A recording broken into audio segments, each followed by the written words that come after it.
మంచి అభివృద్ధి పనులు జరుగుతున్నాయి. మన వికారాబాద్ నియోజకవర్గంలో ఎలాంటి గతంలో 5 సంవత్సరాలు ఎమ్మెల్యేగా ఉన్నా కూడా కలుసుకుంటూ ఏ పార్టీ ప్రోగ్రామ్ ఉన్నా కూడా అన్నీ కూడా విజయవంతం చేసుకుంటూ కూడా మన ఆనంద్ సార్ ముందున్నాడు.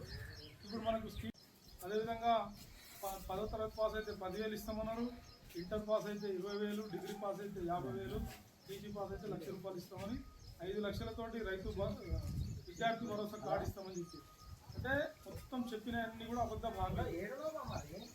అబద్ధపు హామీలు ఇచ్చి అధికారంలోకి వచ్చిన తర్వాత ప్రజలను 24 గంటలు కరెంట్ ఇస్తూ మన తాన 10-12 గంటలు కూడా కరెంట్ ఇవ్వట్లేదు.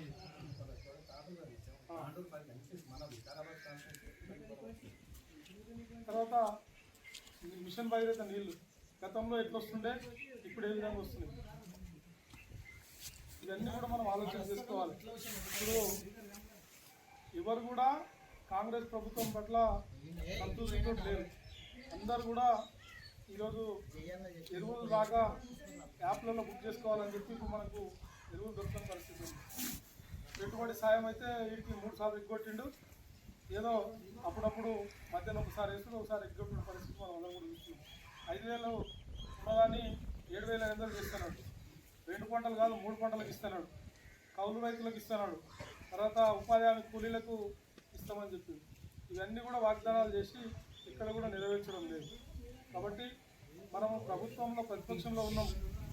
ఇక్కడ దిబ్బర్బాయ్ చెప్పినట్టు ఇప్పుడు మనకు పార్టీ సభ్యత్వం ఉంది. మనం ఎప్పుడైనా మన పార్టీ సంప్రదాయం ఏంటంటే సభ్యత్వం కంటే ముందు అన్ని కమిటీలు కూడా రద్దు చేయబడతాయి. ఇప్పుడు గతంలో మీ దగ్గర ఉన్న పార్టీ ప్రెసిడెంట్, అప్పుడు పార్టీ ప్రెసిడెంట్, మళ్ళీ మనం చేయలేదు ఇక్కడ కూడా. ఇప్పుడు పార్టీ అన్ని కమిటీలు కూడా రద్దయినాయి.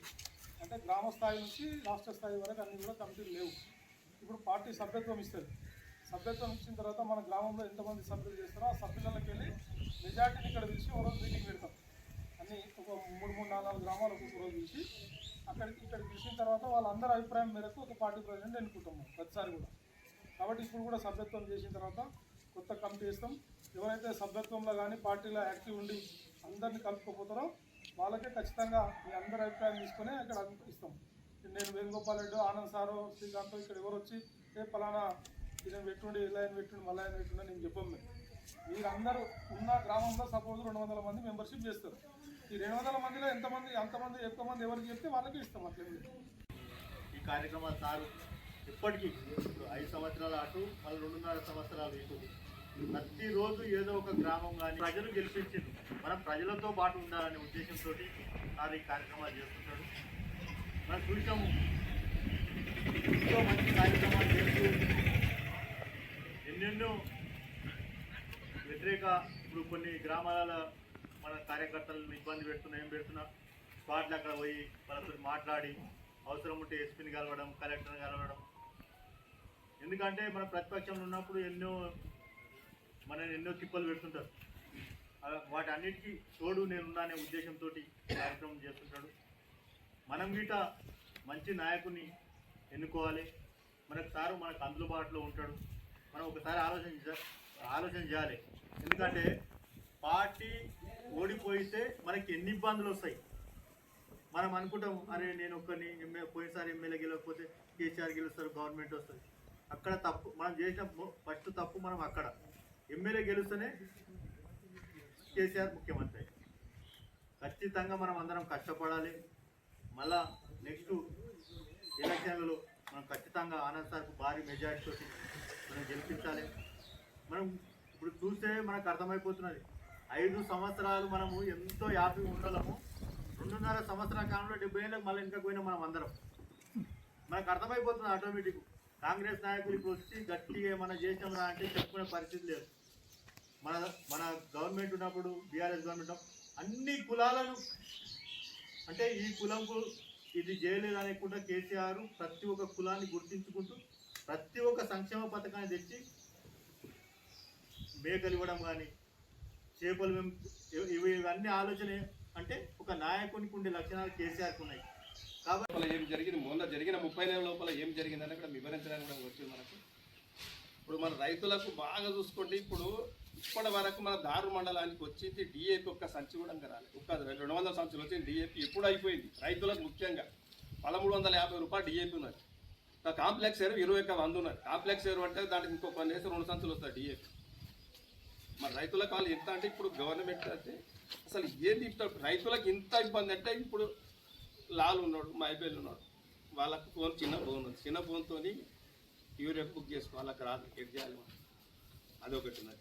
రైతులకు గోస అంటే ఇప్పుడు కరువు ఉన్నది, మనకు వర్షాలు పడలేవు, రైతులకు ఏం చేద్దామన్న సోయి ప్రభుత్వానికి అయితే మాత్రం రైతులకు ఏం చేద్దామండి, ఎట్లా చేద్దామండి అని చెప్పి ఏదైనా మీటింగ్ పెడుతున్నా ఏం పెడతలేదు. ఏ విధంగా పడుతుంటే టంగ్ అర్ధ ఎకర కాడికి వెళ్ళి స్టార్ట్ చేస్తే 50 ఎకరాలు కూడా పడలేదని 2 ఎకరాలకి వేస్తున్నా చెప్పి 2 ఎకరాలకి. ఇక మళ్ళీ తిట్టంగా మన ప్రతిపక్ష నాయకులు తిట్టంగా మొన్న కొద్ది చేశాడు. ఇక అందుకని ప్రభుత్వం కేసీఆర్ ఉన్నప్పుడు రైతు బంధు ఏ విధంగా వస్తుందో ఒకసారి మనం ఆలోచించుకోవాలి. ప్రతి ఒక్కరికి దళిత బంధాన్ని ఒకటి ఇచ్చిండు, బీసీ బంధాన్ని ఒకటి ఇచ్చి ప్రతి ఒక్కరికి ఇచ్చిండు, కులాలకు వచ్చిండు. ఇప్పుడు చేపలు నిజంగా చెప్పాలి, ముద్దురాజు మన దగ్గర ఉన్నారు. నేనే 4 సార్లు తీసుకొచ్చి చేపలు వాళ్ళకి ఇచ్చిండు. మన కేసీఆర్ అప్పుడు ఇచ్చిండు, మన సారా సార్ ఇస్తే తీసుకొచ్చి వేసినాం. ఇలా వేసినా ఇలా మీరు చెప్పండి, మీరు ముద్దురాజు ఉన్నారు. ఇప్పుడు వచ్చిన తర్వాత 2 సంవత్సరాలు ఆయన వచ్చి ఇప్పుడు 2 అంటే 30 సంవత్సరాలు ఒక్కనాడానికి కొంచెం చెరువులోకి వేసినా ఏడో ఎక్కడ వేసినా నాకైతే తెలియదు ఎక్కడ. ఇటువంటి అన్నీ ఉన్నాయి కాబట్టి నా 400 హామీలు ఇచ్చిండు రేవంత్ రెడ్డి. మస్తు ఇచ్చి కూడా డప్పు కేసీఆర్ను తప్ప ఎప్పుడన్నా కేసీఆర్ రేవంత్ రెడ్డి గురించి మాట్లాడుతున్నా మీరు అందరూ మాట్లాడతాం, మీటింగ్ పెట్టిండు. కేసీఆర్ ఇప్పుడు రేవంత్ గురించి మాట్లాడతాడా? ఉత్సవంతో కూడా యాడ్ చేయడం, ఉత్సవం కూడా యాడ్ చేస్తున్నాడు. ఎందుకంటే ఈ కేసీఆర్ని, కేటీఆర్ని, హరీష్ రావుని వీళ్ళని తప్ప పొద్దుగాలు వేస్తే పొద్దు మిగిలిన వాళ్ళని తిట్టుకోమన్నది ఆయన తప్ప అదే పని. అంతగా అటువంటి పనులు చేస్తారు కాబట్టి కాంగ్రెస్ మీద ఎంత వ్యతిరేకత పబ్లిక్ కూడా చూస్తున్నాం. మనము మంచోని ఓడుకొని ఏమవుతుందంటే పొద కొడుతున్నాం. పాలించ పనిచేసి దెంగపోతే ఎంత పోయినట్టు ప్రపంచం నా తెలుగులు చెప్తారు దాన్ని అట్లా. అందుకనే మనం అందరం బాగా చేసుకుని సార్కు 100% సార్ని సారి ఎమ్మెల్యేని అక్కడ మనం కేసీఆర్ గారిని మనం ముఖ్యమంత్రిని చేసుకుంటేనే మనం రైతులు బాగుపడతాం, ప్రతి ఒక్క కుటుంబం అని బాగుపడతాం అని చెప్పి మీ అందరికీ ధన్యవాదాలు. కలవడానికి ముఖ్య ఉద్దేశం అంటే ఊళ్ళలో తిరుగుతుంటే మన కార్యకర్తలు మనం కలుస్తాము, వాళ్ళ సమస్యలు ఏమైనా ఉంటే మన దృష్టికి వస్తాయని చెప్పేసి ఎస్ఐఆర్ని చక్కగా వివరించవచ్చు. వాళ్ళని ఆనందన్న గారు ముఖ్య ఉద్దేశంతో వచ్చినారు. మీ సమస్యలు ఏమున్నా మనం ఇంటి లోపల కొట్టాడాలి, బయటికి ఏవి చెప్పుకోకూడదు. అందరం కలిసిమెలిసి ఉంటేనే బాగుంటుంది, అందరం కలిసిమెలిసి పనిచేయాలి. ఇంతకుముందు ఎట్లా పని చేసినామో ఆనందన్న గారు ఎమ్మెల్యే ఉన్నప్పుడు ఇప్పుడు కూడా అట్లాగే ఇంకా గట్టిగా కష్టతో పనిచేయాలి.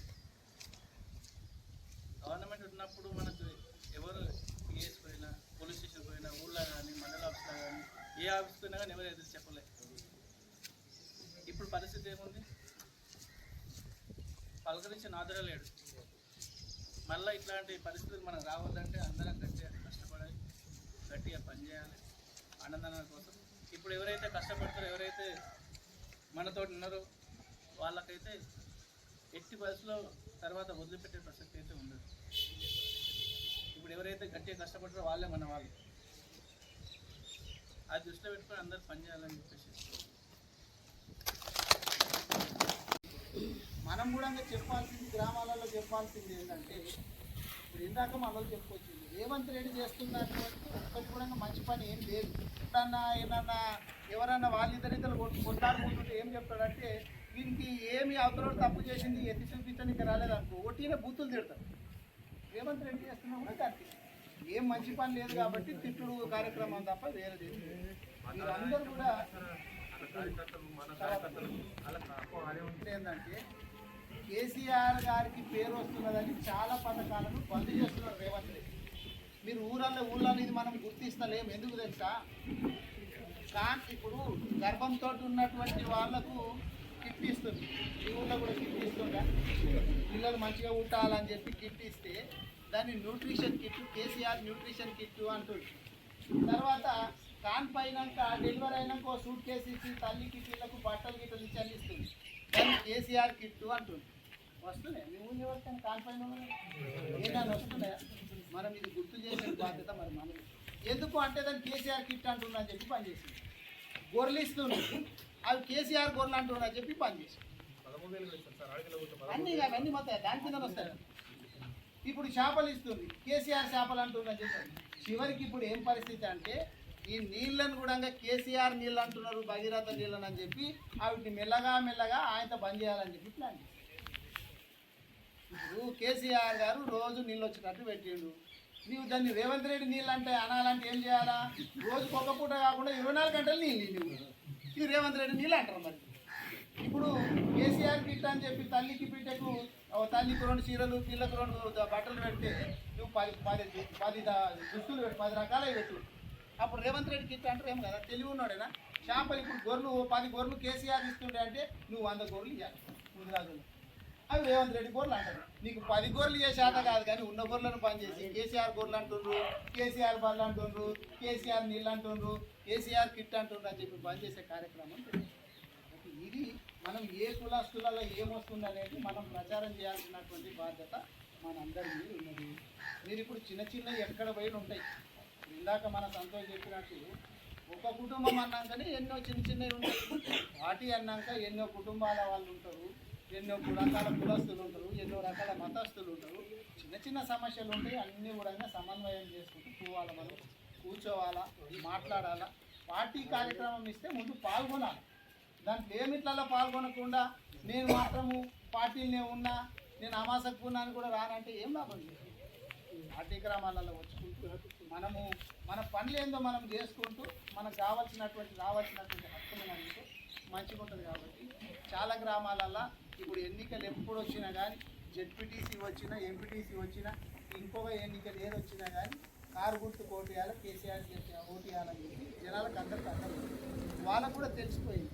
ఎందుకంటే కేసీఆర్ గారు అన్ని ఇస్తున్నాడు కదా.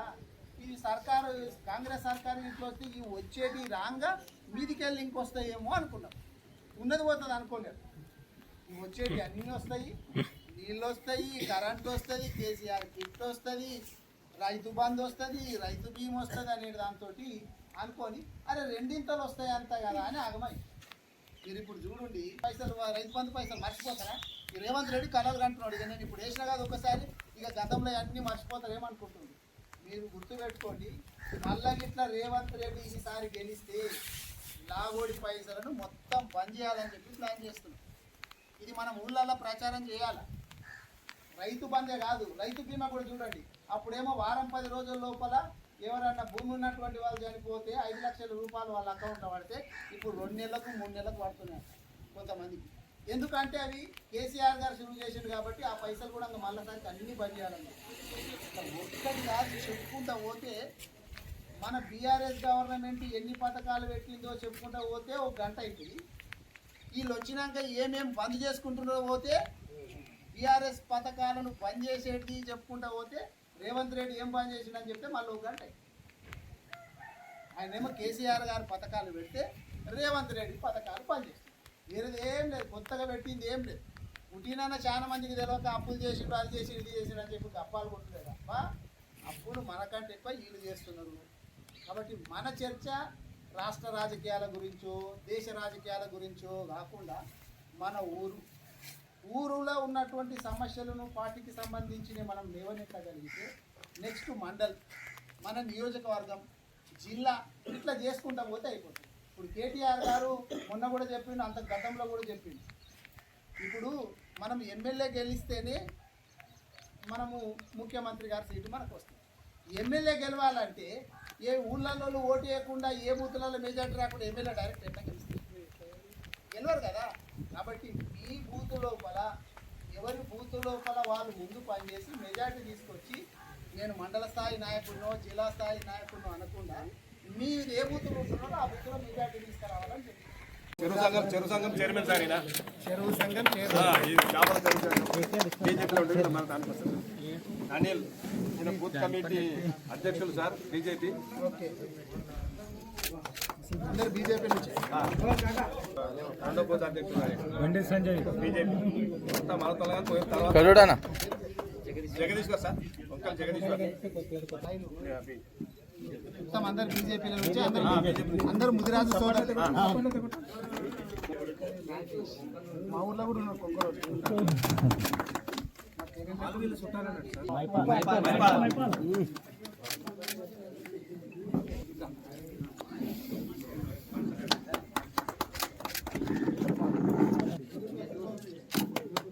మొత్తం ముదిరాజు